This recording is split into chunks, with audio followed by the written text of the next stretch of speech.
O Ministério Público Eleitoral se manifestou a favor de tornar Jair Bolsonaro inelegível por suposto abuso de poder político. O ex-presidente é investigado por críticas, ao sistema eleitoral durante a reunião com ex-embaixadores do Palácio da Alvorada no ano passado.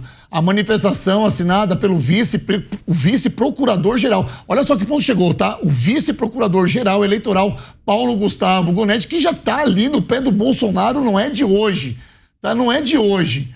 Foi entregue ao Tribunal Superior Eleitoral. Cabe agora ao ministro, relator da ação. Olha quem tá lá, ó. Eu vou ler esse nome com calma, tá? Adivinhe. Cabe agora ao ministro, relator da ação. Adivinhe quem é, você em casa? Benedito Gonçalves, ele mesmo, apresentar o seu relatório sobre o caso e escrever o seu voto. Fica a cargo do presidente do TSE, ministro Alexandre de Moraes, marcar a data do julgamento. E aí, negão? Rodou. É uma surpresa simples o Benedito assim. Gonçalves. Rodou. O Benedito, depois antes do Benedito vem o Gustavo Gonetti. Olha só, Paulo negão, Gustavo Gonetti. Depois... Só vou te falar uma coisa. Eu não tinha lido ainda esse TP e essa pauta. Eu passo antes. Uhum. E eu indaguei aqui quando eu vi o nome do Benedito, porque, cara, é quase que inadmissível ele. Mas tudo já bem. Tá lá, já tá. É ele, todo mundo já sabia. Já tá lá há muito tempo, já tava já no pé, já como você mesmo falou. Vai terminar na mão do Alexandre de Moraes. No final das contas, a gente sabe muito bem o que está acontecendo aqui, que é o peso Jair Bolsonaro.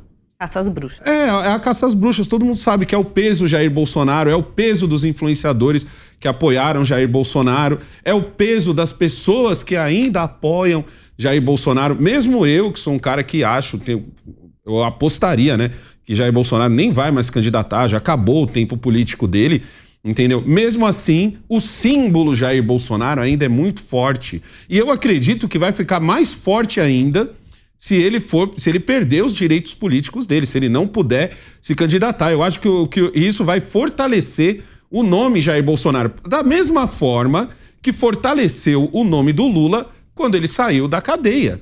Tirar o Lula da cadeia e tornar ele elegível fortaleceu de uma forma gigantesca o discurso do golpe. Praticamente assinou embaixo o que o Lula e todo o pessoal do PT sempre falou. A gente não pode aqui fechar os olhos para isso. Isso fortaleceu o ex-presidente, porque ele fala isso lá fora do Brasil. Entendeu? E quando você tem todos os atos que aconteceram, corroboram o que ele sempre falou. Ô, Ricardo, uma coisa vai acontecer com o Bolsonaro. Você acha que é isso? Será que é o medo de se olhar no espelho, o Lula tá vendo que ele pode ver o Bolsonaro talvez se tornar um Marte, que ele mesmo, Lula, se tornou no país? Olha, eu concordo com o Negão aqui, acho que já foi. O que a gente ouve nos bastidores em Brasília é que esse resultado deve ser ou 5-2 ou 4-3, ou seja, mas que vai dar a inelegibilidade do ex-presidente Jair Bolsonaro. O que resta observar aqui é exatamente o que o Negão falou, acho que ele tocou num ponto importante. O que esse efeito pode causar? Esse efeito pode unir mais a direita. Quem seria o possível sucessor se houver inelegibilidade de Jair Bolsonaro? Será que é o governador Tarcísio? Será que é a ex-primeira-dama? Enfim, ou vai ser uma outra via que vai aparecer? O Romeu Zema. O Eduardo, inclusive, governador do Rio Grande do Sul, já se manifestou que gostaria de estar com Tarcísio, com Zema, para 2023, numa alternativa a Bolsonaro. E que efeito pode ocorrer no bolsonarista? A gente sabe que tem os mais extremos, tem um pessoal ali mais de extrema direita. Que efeito, que mensagem pode passar? Eu acho que isso vai sim unificar mais a direita, independente do nome que Jair Bolsonaro vier a apoiar, porque ele é hoje, goste ou não goste, o líder da direita no Brasil. E é uma caça às bruxas, na minha opinião, sim, porque eu vejo, sim, o Bolsonaro fez ali alguma bobagem, acho que não deveria ter falado, sim. Eu diria que é o líder que não se candidatou. É o líder que subiu porque obrigaram ele a estar nesse posto. Léo. Como vai, meu amigo? Eu vou bem, o senhor? Eu vou só cumprimentá-lo. Exato. Eu vou chamar a Carol pra essa discussão. Você vai ficar por último. É característico do Rodolfo, ele dá esse... né? Ele vai e volta ali. Vamos pra lá. Olha pro lado e toca pro outro. Eu tenho certeza que depois da sua fala, essa mesa vai pegar fogo. Carol Curimbaba. Estão pegando no pé do cara, né, velho? Estão pegando no pé do Bolsonaro. Estão pegando no pé. Mas vão achar o motivo, né? Muito provavelmente. Porque tem casos dos Yanomamis, que também vai atrás dele. Tem os casos até do dia 8, das joias, da época da Covid. Então tem vários motivos aí. E, no meu entender, se de fato ele cometeu algum crime, ele tem que pagar por isso. Tá? Falar sobre as questões eleitorais... todos temos que indagar sobre os processos. Eu não sou muito a favor da forma que ele fez. Eu sempre falo aqui que a forma do Bolsonaro é o que pecou um pouco, porque eu acho um pouco agressiva. Ele mesmo já ganhou as eleições várias vezes. Não gosto de incitação à agressividade da população, enfim. Mas ele eu entendo que as pessoas estão no seu direito de perguntar como o mecanismo funciona. Mas a gente vai ver aí, como os meninos falaram, sim, caça às bruxas. Se cometeu algum erro, tem que pagar independente de quem foi. É isso. E agora, a palavra é toda dele. Meu amigo Léo, você deve ter um discurso bem tá feliz. Preparado, ele tá feliz. bem robusto sobre o caso Bolsonaro, porque, de fato, o que a Carol falou aqui tem todo sentido, né? Você só pode pegar um presidente, perseguir um presidente depois que ele sai da presidência e torna um ex-presidente. Isso aconteceu com o Lula também. E agora está acontecendo com o Bolsonaro. Há ainda motivos cabíveis para recorrer a uma decisão, a uma defesa. Você acha que isso vai parar de fato na eu vou ler a palavra, inelegibilidade, tá certo?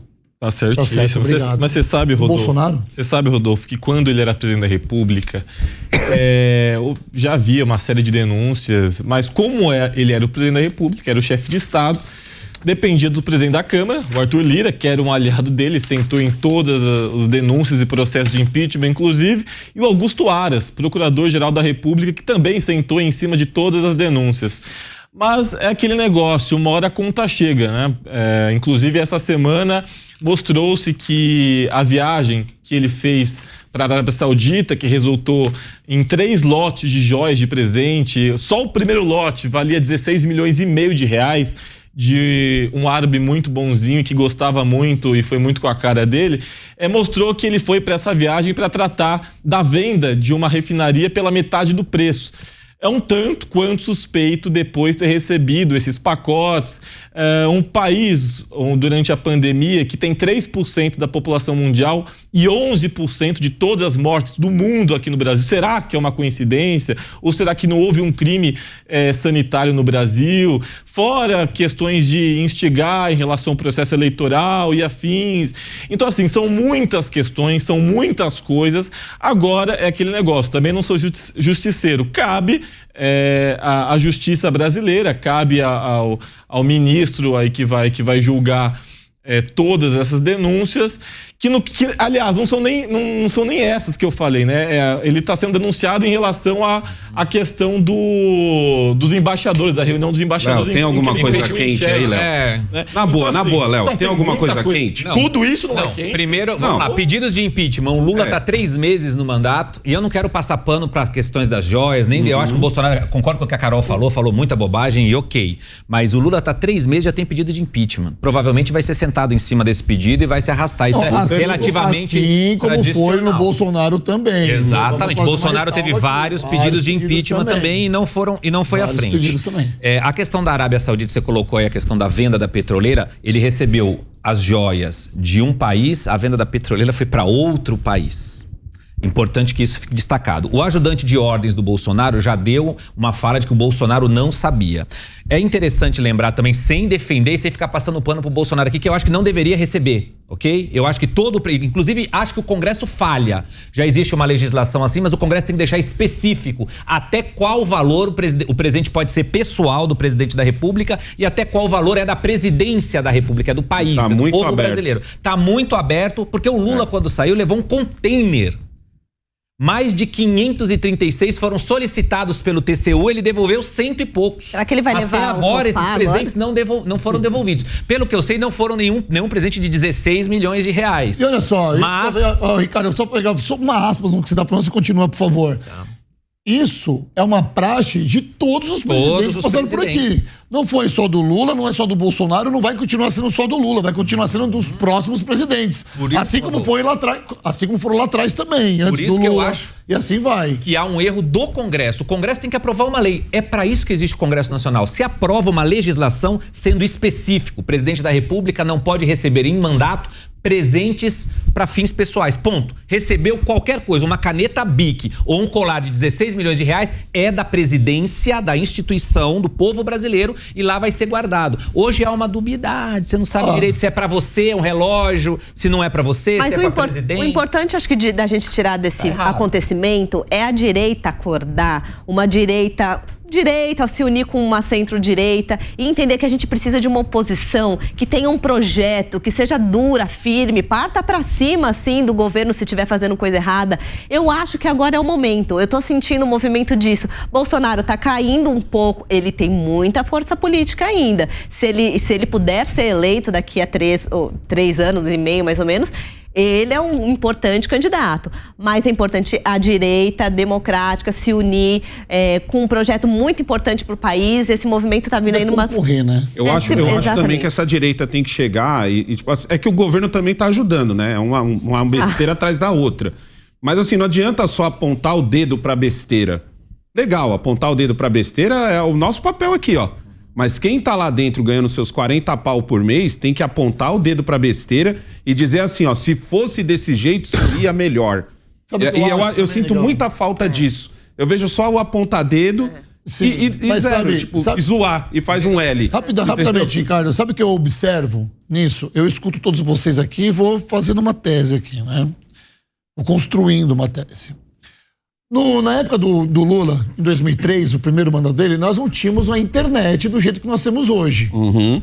E na época do presidente, antes do Lula, que foi o Fernando Henrique Cardoso, a internet ainda praticamente era um bebezinho, ok? Então, e assim vai. Vamos só regredindo, Itamar, e assim vai, ok?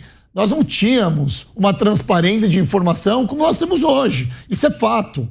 Quem é que tá pecando mais? Qual é o erro que vai aparecer mais? Quem tá surfando na onda da informação agora. E quem é que tá surfando na onda da informação agora? Jair Bolsonaro. Porque câmeras pegaram lá o seu... Como é que é o nome daquele cara que foi pedir as joias lá no aeroporto?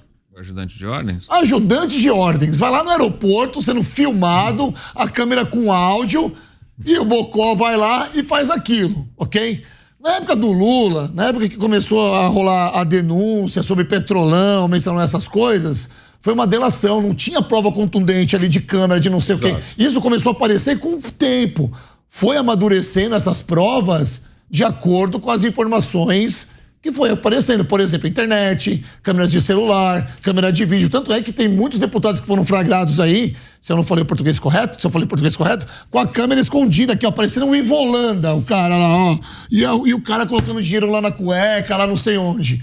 Hoje, meu amigo, o cara tem uma câmera lá que o cara nem vê. A tecnologia está a favor. Então é bom esses políticos... O botão da camisa. É bom, exatamente. É bom esses políticos que nós colocamos aí, de certa forma, ficarem atentos, porque essas marmeladas e cachorradas e canalices vai continuar aparecendo cada vez mais. Porque a internet, meu amigo, é terra de ninguém. Se tem uma coisa que não fica oculto, é a palhaçada desses políticos. Alguém tem mais alguma coisa para falar aqui? Que eu quero falar de uma figura ilustre aqui. Só para complementar o que o Negão falou.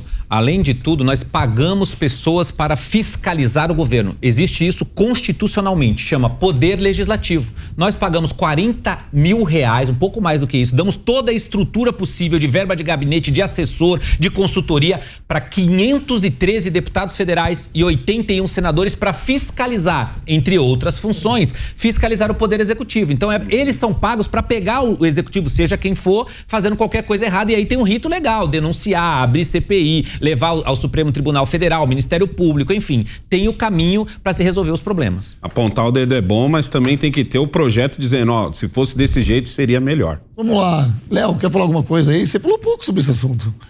Não, você foi bonzinho. Ele tá com saudade do Bolsonaro, que ele falava pra caramba.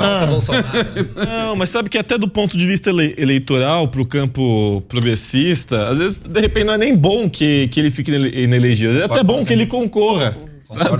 Então não é uma... Que é o exemplo do Lula. Cara, é engraçado. É o Mas exemplo verdade. do Lula. Não, tô sendo bem sério. Agora, ele é importante destacar o mérito, né? Porque ele está sendo denunciado por conta daquela reunião, né? Com os embaixadores a respeito das urnas eletrônicas, em que ele instiga os embaixadores em relação à confiabilidade das urnas. Isso é muito sério, né? Isso realmente é muito sério, mas eu vou aguardar aí que o ministro e a corte, o ministro Alexandre de Moraes e a corte tome uma decisão.